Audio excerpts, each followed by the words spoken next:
Greetings, this is Frosty Thundertrot of Thundertrot Permaculture. And today I'm going to talk about something a little bit different, kind of related to my tractor series, but I often hear the question asked, not to me because nobody thinks I know anything, but what should be the first piece of equipment I should get to start homesteading? And my answer is a rusty old pickup truck. Before you buy a tractor, before you buy a side by side, before you buy chickens, before you buy pigs, goats, possibly even before you buy land, you need a good pickup truck. Now, why I say that is because with the pickup truck, everything else you want to do becomes possible. Once you have land, you can use the pickup truck to haul stuff to the land or from the land. I mean, if you're going to have animals, you'll need to haul the animals in. You're going to need to haul feed in. And when time goes, you can haul them out. And in addition to, being used from the farmstead, whenever the wife needs the car, you can take the pickup to work that day. Now, for pickups, I'm going to say do not buy new.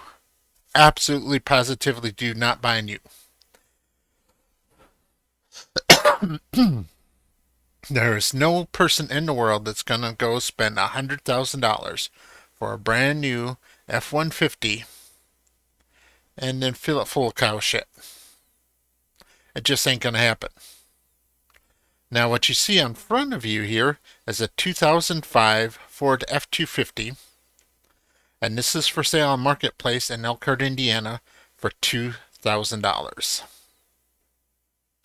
As you can see, it's rough, it's been beat up, but you got this. You wouldn't care if it had a load of manure in the back. You shovel it in, shovel it out, all's good to go. This one is 4x4. I do recommend 4x4 if you're going to be driving off-road. You can get by with them two-wheel drive. You just have to be a little bit aware of your limitations because I'm going to tell you, as long as it's not snowy or muddy, a two-wheel drive pickup can go anywhere. It's only if you run into mud or snow where you start to have problems and you might need a four-wheel drive. Also, don't get a lifted truck. I see people who buy these trucks that are lifted so high up in the air. This one has a very slight lift to it.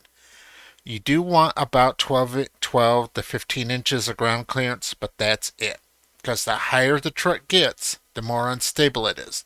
It might look cool, and it is doubly so for a lowered truck. If you have a truck that's, 2 inches off the ground, that thing may look cool going down the highway or sitting at the parking lot at the parts store. But you won't be able to do any sort of farm work with it. And people sometimes say, "Well, I need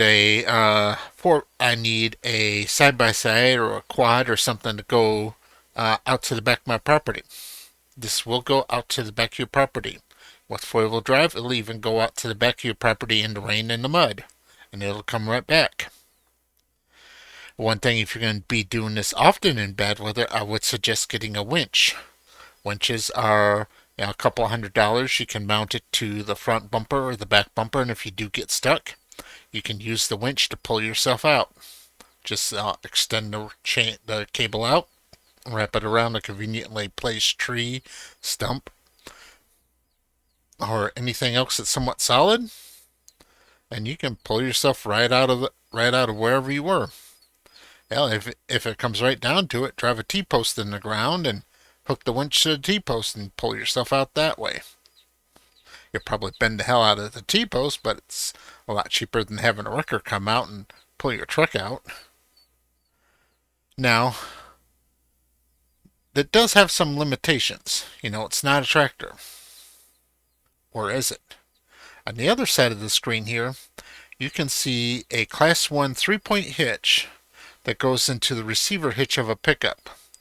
It has an electronic hydraulic system on it.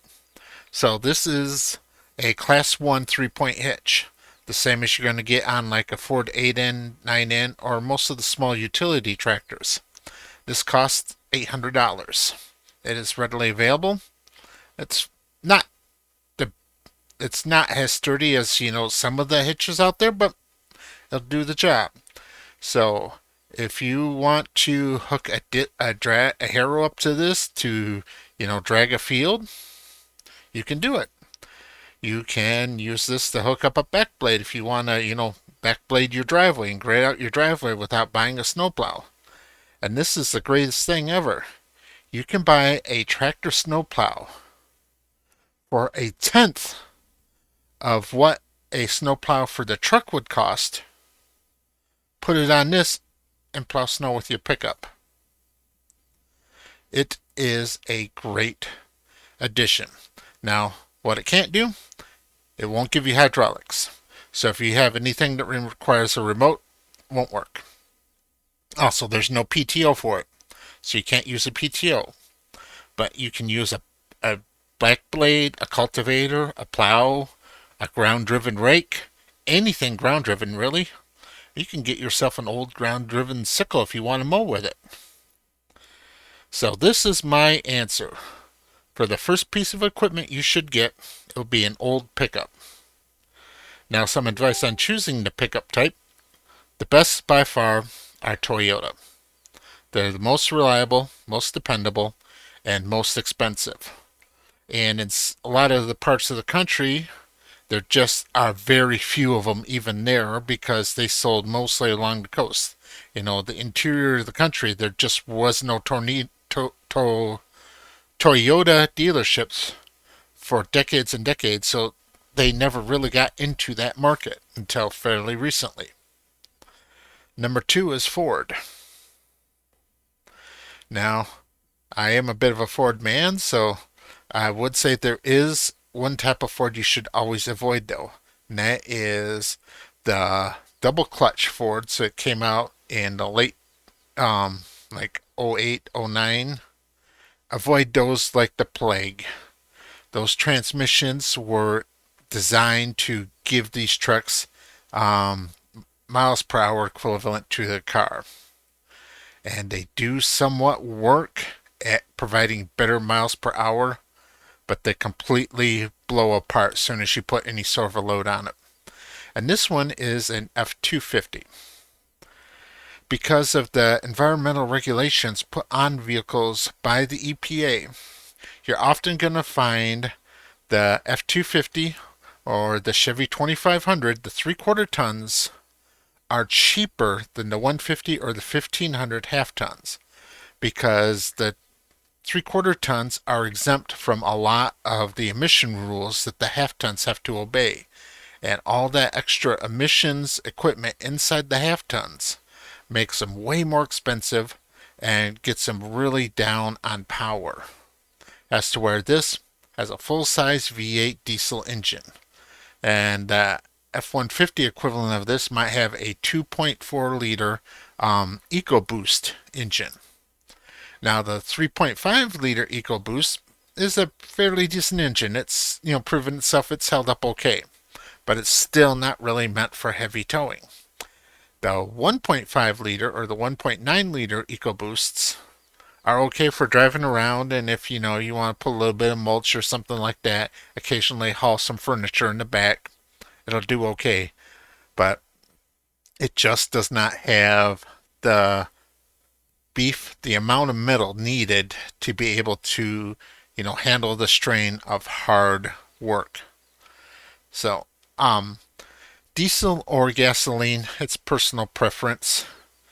Diesels are a little bit more reliable since there are fewer moving parts, but diesel is also harder to get. Not every gas station has diesel, but every gas station does have gasoline.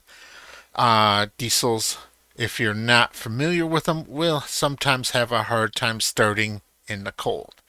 This has been largely eliminated in any vehicle made after 2000, but anything made before 2000, you will have problems with diesel starting in the winter if they're not plugged in.